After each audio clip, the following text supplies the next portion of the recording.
Everyone, today we get the part of the household code that's addressed to enslaved people. Slaves, submit by accepting the authority of your masters with all respect. Do this not only to good and kind masters, but also to those who are harsh. Now, it's commendable if, because of one's understanding of God, someone should endure pain, though suffering unjustly.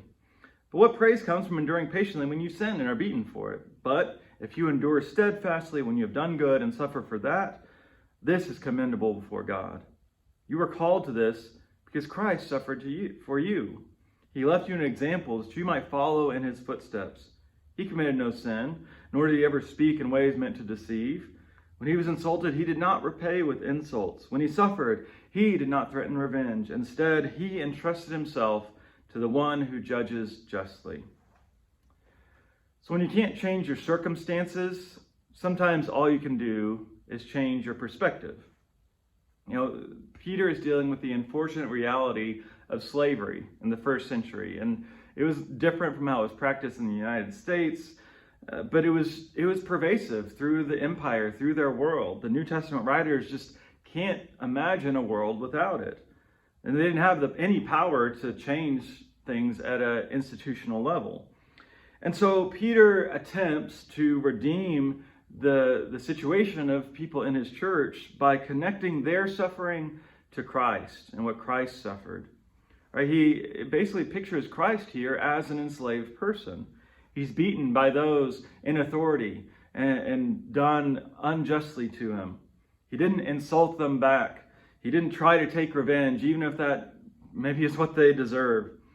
Instead, he says that we should trust that in those moments you are seen by God, seen in that injustice, and trust that God is a judge who's taking note and is going to make it right.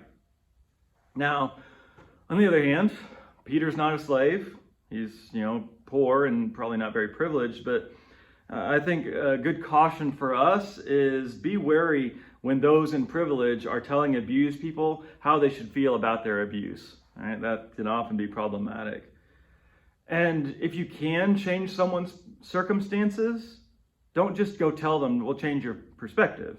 Use your privilege to do something about it.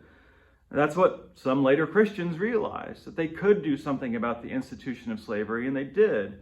They had to work against other Christians who just wanted to quote verses like this as a way to maintain their abusive power.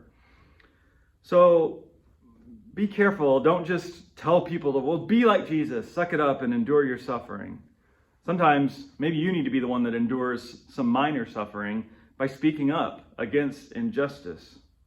We are now able to do better than what Peter recommends here.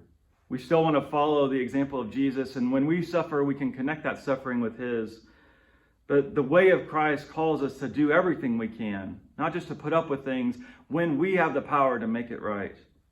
God is a just judge, as he says, and if we're using passages like this to just justify ourselves, God's taking notice.